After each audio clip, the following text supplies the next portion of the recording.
Corona के काल में ही हमारे देश को एक नारा दिया गया था, आत्मनिर्भर भारत। लेकिन हमारी स्थिति ऐसी हो गई है कि 15 से ज़्यादा देश हमारी मदद कर रहे हैं, वो मदद भी कम पड़ रही है।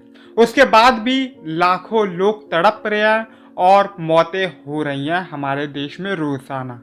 UK, USA, France, Germany, Australia, Bhutan तक जैसे देश हमारी मदद कर रहे हैं और इवन हमारे जो दुश्मन हैं पाकिस्तान और चाइना जैसे देशों ने भी हमारी मदद के लिए ऑफर दिए हैं। लेकिन हमारी जो मिनिस्ट्री ऑफ एक्सटर्नल अफेयर्स है वो उन्होंने पाकिस्तान और चाइना के ऑफर पे देखने से भी इनकार कर दिया।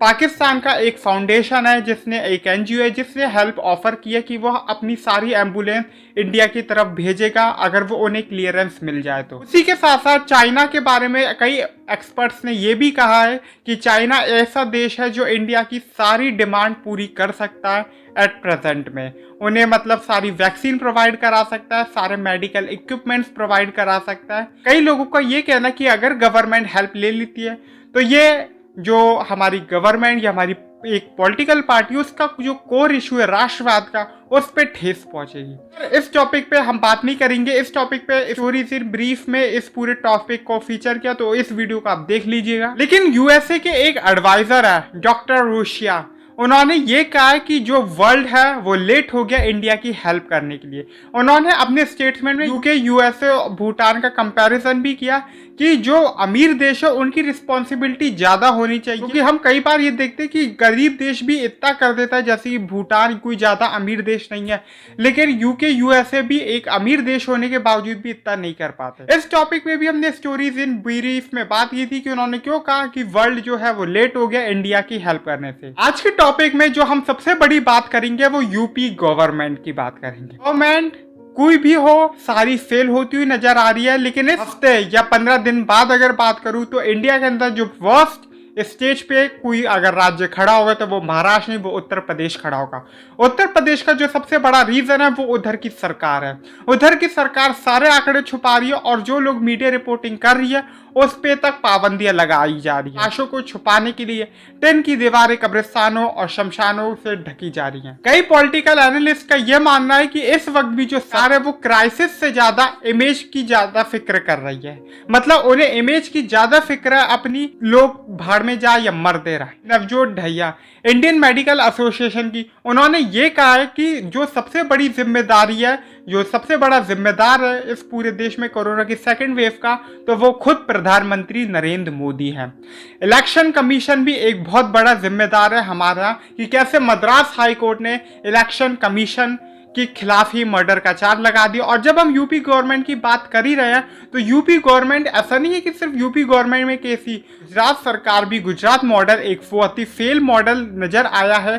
क्यों कंडीशन सबसे ज्यादा फैटिलिटीज जो है वो गुजरात के अंडर हो रही है और पेशेंट्स को मिलने ही नहीं दिया जा रहा है, घुसने ही नहीं दिया जा रहा है हॉस्पिटल के अंदर। सिर्फ सरकारों की इमेज को बचाने के लिए जो ब्लेम है आईटी सेल वो दूसरी सरकारों पे डाला है।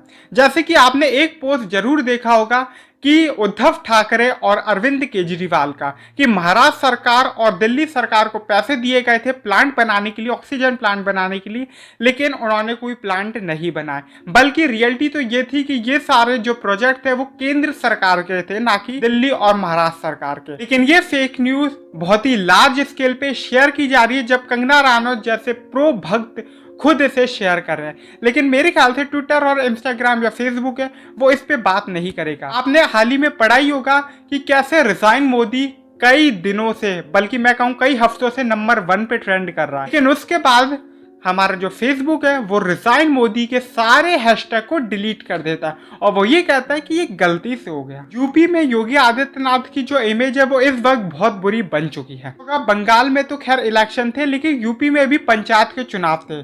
पंचायत के चुनाव में सारे टीचर्स और जितने भी अदर डिपार्टमेंट के लोग थे जिनकी ड्यूटी लगा दी थी। पंचायत के चुनावों में कोरोना स्प्रेड इतनी तेजी से फैला है, इस पे किसी ने ध्यान भी नहीं दिया।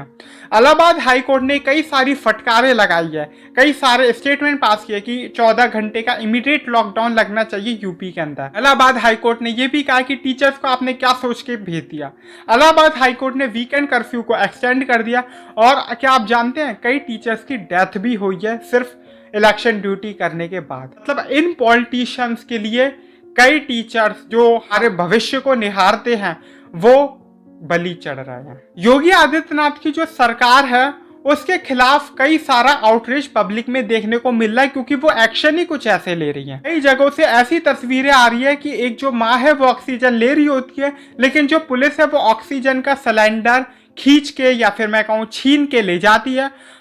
परिवार भीख मांगता रह जाता और माँ उधर ही चल बसती है। लेकिन सरकार पुलिस वालों या फिर खुद के खिलाफ कोई एक्शन नहीं लेती है, वो बल्कि परिवार पे आरोप लगा देती फेक न्यूज और सरकार को डिफेम करने के लिए। इलाहाबाद, बनारस, लखनऊ की हालत इतनी बुरी है कि लोग अपने पिता के लिए ऑक्सीजन ट्विटर पे मांग रहे हैं, हेल्प मांग रहे हैं, तो पुलिस उनके खिलाफ भी एक्शन ले रही है कि सरकार को डिफेम करने की कोशिश की जा रही है और मजाक बनाया जा रहा है। डेड बॉडीज के लिए शमशान घाट कम पड़ रहे हैं, कब्रिस्तान कम पड़ रहे हैं, सड़कों पे डेड बॉडीज जल लिया और इवन डेड बॉडीज उनकी फैमिलीज को दी भी नहीं जा रही है। जय श्री राम पे सरकारें बनवाई, लेकिन जय श्री राम बोलने वाले राम भक्त आज राम नाम सत्य बोलने पे मजबूर है और उसके लिए भी वो लाइन में खड़े हैं। लेकिन सरकार ये सारे आरोपों से डिनाई करती है कि ऐसा कुछ हो ही नहीं रहा है, मतलब सब चंगासी है। हमारा जो उत्तर प्रदेश है उसमें किसी चीज की कमी ही नहीं है।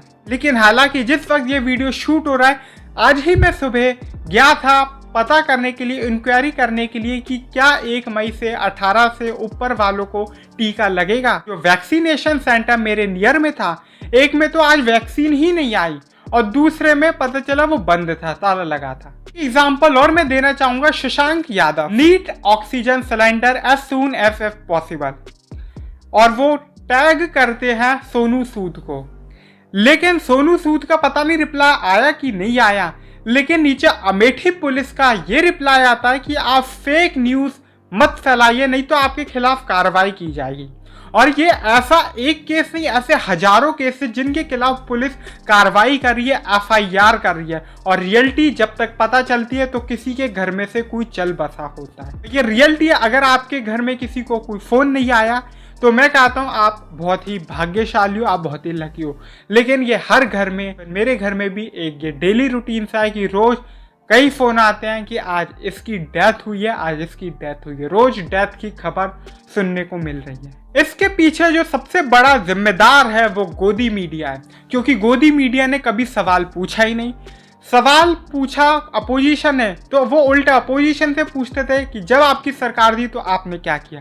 जिसने ओवर कॉन्फिडेंस या कॉन्फिडेंस मैं नहीं जानता क्या दिया हमारी सरकार को कि सरकार एकदम अंधी हो गई और सिर्फ इलेक्शन में घुस गई, और इस इलेक्शन ने हमारे देश की बलि चढ़ा दी। अगर media election, politics, Sushant Singh Rajput, political crisis, इन टॉपिक्स को छोड़ के सरकार से सवाल पूछता तो शायद से आज हमारा देश किसी शमशान या कब्रिस्तान में नहीं खड़ा होता। राहुल गांधी ने भी कहा था मासिव सुनामी इज कमिंग। सरकार ने तो खैर कोई जवाब दिया नहीं, लेकिन उनके ऊपर जोक्स बहुत क्रैक किए थे। ऐसा नहीं IT सेल अभी भी लगा, IT सेल के कुछ लोग हैं जो आज तकलीफ में और जो अपनी आंखें खोल रहे हैं, लेकिन IT सेल के कुछ भक्त ऐसे भी हैं जो नहीं सुधरेंगे। को ट्विटर पे किसी ने रिप्लाई दिया था, हालांकि मुझे नहीं पता कि उसे क्या प्रॉब्लम हुई, और आप ये देखिए क्या रिप्लाई दिया था उसने। लेकिन जब मैंने उसको ध्यान से देखा, उसका प्रोफाइल देखा, तो वो 18 का भी नहीं था। मतलब छोटे छोटे बच्चे पता नहीं कौन सी भाषा बोल रहे हैं, और ऊपर से अंधभक्त के इन छोटे छोटे बच्चों को भी अंधभक्त के बिजनेस में झोंक दिया गया है। फेक न्यूज बहुत ही हाई लेवल पे फैलाई जा रही है इन छोटे बच्चों के माध्यम से। वैसे तो गोदी मीडिया बहुत ही जिम्मेदार था, लेकिन गोदी मीडिया के एक पत्रकार थे, उन्हें श्रद्धांजलि देनी चाहिए। रोहित सरदाना जी जो हमारे बीच नहीं रहे, कोरोना पॉजिटिव थे वो, और हार्ट अटैक से उनकी मौत हो गई। हमारा मानना ये है कि मौत के बाद कोई किसी का शत्रु नहीं रहता, तो इसलिए उनकी आत्मा को शांति मिले। अभी मैं ये कहूँगा कि अब जो गोदी मीडिया है वो कम से कम वो ये तो सुधर जाए कि क्वेश्चन करे सवाल से, क्योंकि अब तो उसके अपने ही लोग बिछड़ने लगे हैं। रोहित सरदाना जी हालांकि कुछ दिनों से बदल गए तो सरकार से क्वेश्चन भी पूछ रहे थे। एंड मैं बस यही कहूँगा कि उत्तर प्रदेश सरकार चाहे जितनी छुपाने की कोशिश कर ले, लेकिन हकीकत सामने आएगी।